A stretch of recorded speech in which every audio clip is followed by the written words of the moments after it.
I never imagined the woman I loved was hiding a world of crime behind her smile. My name is Ethan Walker, and I'm 35 years old, living in Los Angeles, California. I used to believe I had the most caring, loyal, and honest wife a man could ever ask for. Her name was Lena, a woman so beautiful that whenever we walked together, people turned to look. But beauty can be dangerous when it hides darkness behind it.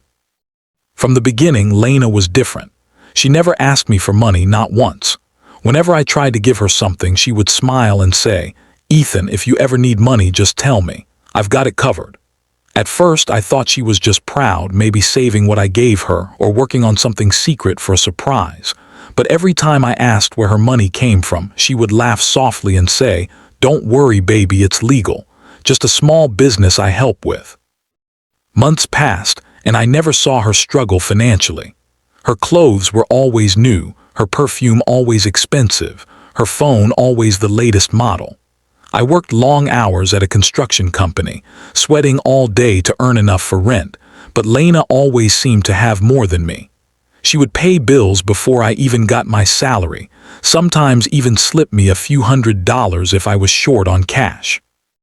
I should have been grateful, and I was, but deep down I kept wondering, where does she get all this money? I tried to believe she was honest.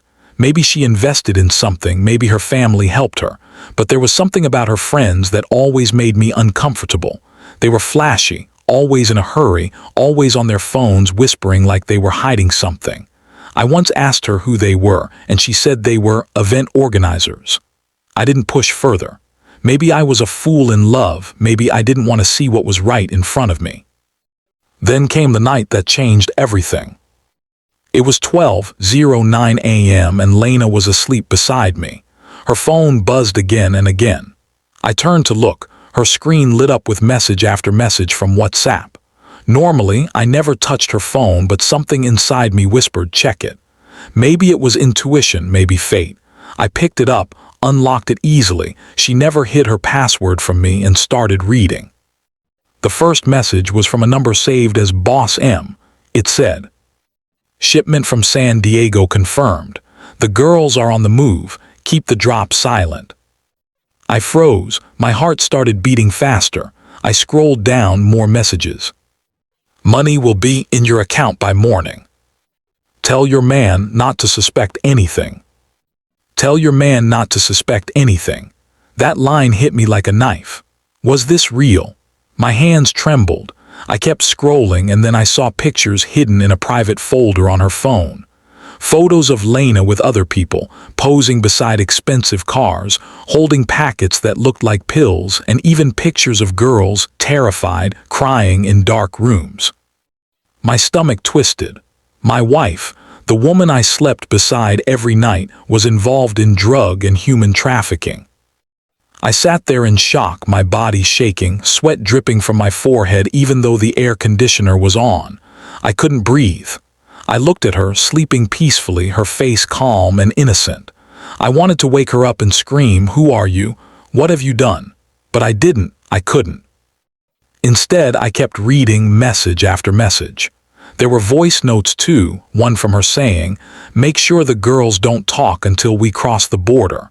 I'll handle the payment once I meet you." It was like watching my whole world burn down silently. The woman I loved, the woman I trusted, was not who I thought she was.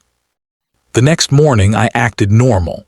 I made her coffee, kissed her on the forehead, went to work, but my mind wasn't at work. It was stuck on those messages. I needed proof, and I needed to understand how deep she was in this. For the next few days I followed her quietly. When I left for work, I didn't actually go to the site. I waited outside our apartment building, parked a few streets away. One afternoon, I saw her come out dressed perfectly, sunglasses on, confident as ever. She got into a black SUV. I followed. She drove downtown near the port area, a place where I knew smugglers and shady deals happened.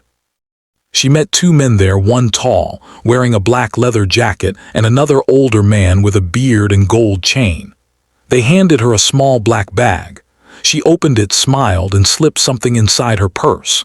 I took pictures with my phone from a distance, my hands trembling. That night, she came home acting normal, kissed me, cooked dinner, asked me about my day like nothing had happened. I felt sick. Every time she touched me, it felt like poison. The next few days, her behavior got even stranger. She would leave late at night saying she had urgent business calls or that she was helping a friend. Once she came home at 3 in the morning smelling like smoke and perfume. I asked where she'd been. She smiled, kissed me and said, "You worry too much, Ethan. Go back to sleep." But I couldn't sleep anymore. One night when she went out again, I followed her once more. This time she went to a motel on the highway. I waited in the dark, watching from my car. After 20 minutes, I saw her walk inside a room with 2 men. I felt my blood boil. My heart pounded so hard I thought I might explode. After an hour, she came out carrying another bag. I drove away before she saw me. When she got home, I was waiting. She smiled when she saw me awake. "You didn't sleep?" she asked. I stared at her and said quietly, "No, I was just thinking." She laughed softly, touched my shoulder and whispered, "Don't think too much. You trust me, right?" I forced a smile and nodded, "Of course." But inside, something had already changed. The love was gone. What replaced it was rage, deep, burning, cold rage. I started collecting evidence. Screenshots of her chats, pictures of her meetings, voice recordings, everything. I didn't tell anyone, not even the police yet. I wanted to see how far she'd go, how much she'd lie. Days turned into weeks. One night she got a call. I could hear panic in her voice. "What? They got caught?" she whispered harshly. No, I told you to move them before the cops came. Damn it." I sat in the other room, recording everything. That's when I knew she was trapped, and I had enough proof to destroy her world, just like she destroyed mine. The next morning, I kissed her goodbye like always, but my eyes were empty. Inside me, revenge had already begun. Because the woman I once called my wife had turned my life into a lie, and I was going to make her pay for every single tear I shed. It had been 6 months since that night. 6 long months since I watched my wife and her so-called cousin in our bedroom, the same bedroom where I once promised her forever. I thought time would heal, but time doesn't heal betrayal. It just teaches you how to breathe without feeling anything. I had started over. A small apartment near the lake, new furniture, new routine. I woke up at 5 every morning, went for a jog, and drank coffee alone by the window. The silence that once hurt me now became my closest friend. At work, people said I looked different, colder, quieter. They didn't know why, and I never told them. Emma had tried calling me for weeks after the divorce, leaving long messages, crying about how she made a mistake, how Ryan used her, how she had nowhere to go. I deleted every message without listening till the end. Because you don't owe kindness to the one who set fire to your soul. One cold evening in November, I got a letter from the court. Ryan Brooks, the man who destroyed my marriage, had been sentenced to 2 years for financial fraud. He had tried to start a small business using the money stolen from me, and it backfired badly. For a moment, I felt something inside me unclench. Not joy, just quiet satisfaction. Justice had spoken. But what came next wasn't something I planned. 2 weeks later, I saw Emma again. It was raining that evening. I had stopped by a grocery store near my apartment. As I stepped out, umbrella in hand, I saw her standing across the street drenched, holding a small bag, her eyes red and tired. For a few seconds, my mind refused to believe it was her. She looked nothing like the woman I once married, pale face, trembling hands, no makeup, just guilt and rain. She walked toward me slowly. "Michael," she whispered. Her voice cracked. I didn't answer. I just looked at her, waiting for the lies. "I know I have no right to talk to you," she said, "but I've lost everything. Ryan used me and then left me. I'm not asking for forgiveness, I just needed to say I'm sorry." I didn't say a word, I just stared at her. Then quietly I asked, "Why here, why now?" She looked down. Because I didn't know where else to go. There was a time I would have taken her back. But that man no longer existed. The man who believed in love, in promises, in forever, he was buried the day I saw her with him. So I told her calmly, "You made your choice, Emma, now live with it." And I walked away. She called after me, crying, "Please, Michael, I have nowhere to stay." But I didn't turn back. Sometimes walking away is the loudest revenge. That night I couldn't sleep. Her voice echoed in my head. Somewhere deep inside, the human part of me still cared, not out of love but out of pity. So the next day, I called a friend who managed a women's shelter in the city. I told him there was someone who needed help, a woman, no details. He said he'd take care of it. That was all I could do. A few days later, I saw her name on the shelter's donation receipt. She had accepted help quietly. And that was the last time I ever wanted to see her. But fate doesn't always let go that easily. 3 months later, my company promoted me to assistant manager. I bought a new car, started investing again, and slowly rebuilt everything that was broken. And then one day, out of nowhere, I received an invitation. It was from Emma. A short handwritten note.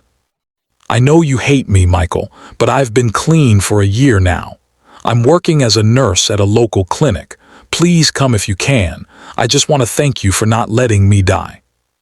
At first, I threw the note in the trash.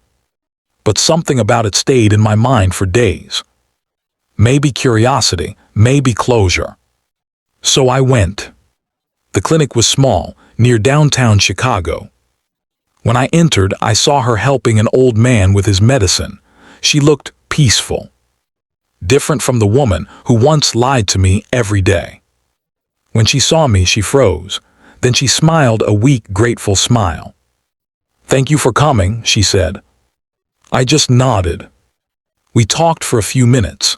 She told me about the months after the divorce, how Ryan left her broke, and how she had nothing but regret. Her eyes were honest this time, not the fake tears she used to manipulate me. And for the first time, I didn't feel anger. I just felt done. I stood up and said, "I hope you find peace, Emma. We both deserve that." She nodded, tears falling silently. As I walked out of that clinic, it felt like I had closed a chapter forever. Months passed again. Life was simple, work, gym, peace. Until one day, I got an unexpected call. It was the same clinic. The nurse on the phone said, "Mr. Carter, Emma mentioned you as her emergency contact. She's been in an accident." For a second, I couldn't breathe. When I reached the hospital, she was unconscious, pale, fragile, hooked to machines. The doctor said she had been hit by a car while crossing the road late at night. No family had come to see her. No one cared. I sat there beside her bed, staring at the woman who once broke me. All the memories came back, the love, the lies, the betrayal. And I realized something. Hatred dies too, just slower than love. She opened her eyes faintly and whispered, "Michael, you came." I nodded. She smiled weakly, "Thank you for still caring." Then she said something that froze my heart. "Ryan is out of prison. He said he'll come for me." My hands clenched. Even after everything, that man was still haunting her. But this time, I wasn't the same man he betrayed. This time, I wasn't afraid to fight back. Ryan did come. 3 nights later, outside the hospital, I saw him. He looked rough, unshaved, broken, angry. He smirked when he saw me, still playing the hero, Michael. I didn't say a word, I just stared at him. He tried to provoke me, shouting about how Emma still loved him, how I was nothing. But when I told him, "You'll never come near her again," he laughed. Until he saw the security cameras, the guards, and the restraining order I had already filed through my lawyer that morning. His face turned pale. I leaned closer and said, "You once took everything from me, Ryan. This time I'll take your freedom." That was the last time I saw him. He was arrested again for harassment and violation of probation. And that's when I finally felt peace. Months later, Emma moved out of Chicago. She wrote one last letter saying she wanted to start a new life somewhere far away, maybe Texas, maybe Oregon. She ended the letter with, "Thank you for forgiving me when I didn't deserve it." I never replied. Because forgiveness isn't always about the other person. It's about setting yourself free. Now, years later, I still walk by the lake every evening. Sometimes I stop and watch the city lights dance on the water. The pain is gone. The memories aren't. But I've learned that betrayal doesn't destroy you, it shapes you. It teaches you to see people for who they are. It turns pain into power. And if you ever ask me what revenge really means, I'll tell you this. Revenge isn't hurting them back. Revenge is standing tall when they expected you to fall. 3 years passed since that chapter of my life closed. 3 silent, disciplined years of rebuilding myself. I had become someone new, calmer, sharper, and stronger. The kind of man who could walk through fire without blinking. Chicago was still the same loud traffic, freezing winters, people rushing everywhere. But for me, the city had become quieter. I no longer cared about the noise outside. I had found my own silence inside. I had learned to love being alone. Coffee tasted better when no one lied across the table. Rain sounded softer when there was no one pretending to love you under it. But life has a strange way of testing the walls you build. It was a Sunday morning when I first met Sophie Miller. I was at a small bookstore near Lincoln Avenue, one of those cozy old shops that smelled like paper and peace. I was looking for a book on philosophy when she accidentally bumped into me, dropping her stack of novels. Books fell everywhere, and so did something inside me. She laughed awkwardly. "I'm so sorry, I'm the clumsiest person on earth." I smiled for the first time in weeks. That title's taken, actually. I've dropped worse things in life. She looked at me curiously. "Like what?" I shrugged, "Trust." She laughed again, but it wasn't the fake kind. It was warm, real. That's how it started. A small, unexpected conversation that didn't feel like pain. Over the next few months, Sophie became my friend. Not love, not yet, just someone who didn't demand to know my scars. She was an artist, lived 2 streets away, painted cityscapes and rainy nights. She had her own story of heartbreak, one that left her cautious too. Maybe that's why we understood each other without words. We met often: coffee, art galleries, quiet walks by Lake Michigan. She talked a lot, I listened. And somehow, her laughter started filling the silence I had built around me. But deep down, I was terrified. Because once you've been betrayed, love doesn't knock softly. It scares you. One evening, we were sitting by the lake. The sun was setting, painting the sky orange and pink. Sophie leaned back on the bench and asked softly, "Michael, why do you always hold back when people try to get close?" I didn't answer at first. I watched the waves crash gently against the rocks. Then I said, "Because the last time I let someone close, they burned down everything I built." She nodded slowly. "I get it," she said, "but maybe not everyone who touches fire wants to burn you." That line stayed with me for weeks. Maybe not everyone who touches fire wants to burn you. For the first time, I let someone new inside my world. Slowly, carefully, one day at a time. Winter came early that year. Chicago turned white, the streets covered in snow, Christmas lights glowing through the frost. Sophie came over one evening with a small box wrapped in silver paper. "Don't open it until midnight," she said, smiling. When I did, it wasn't jewelry or anything expensive. It was a painting.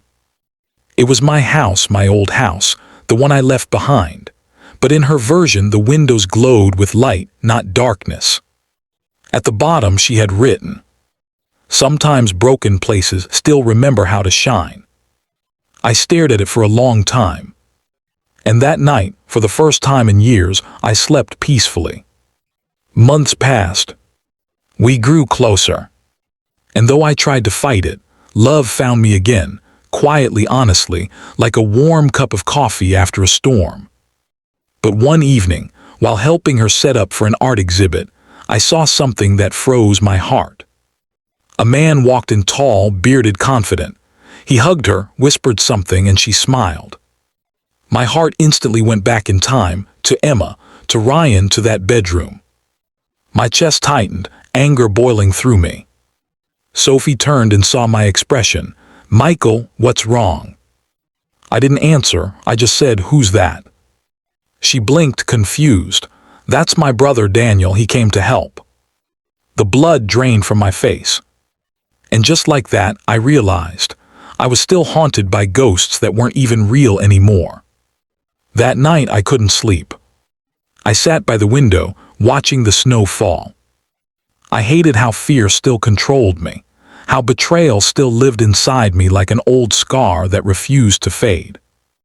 But in that silence, I finally accepted the truth. Emma didn't destroy me. I destroyed myself every time I refused to trust again. So the next day, I apologized to Sophie. She smiled, touched my hand gently, and said, "I don't want to fix your past, Michael. I just want to be part of your tomorrow." And for once, I let someone in without fear. 2 years later, Sophie and I moved in together. We didn't rush to marry. We didn't make big promises.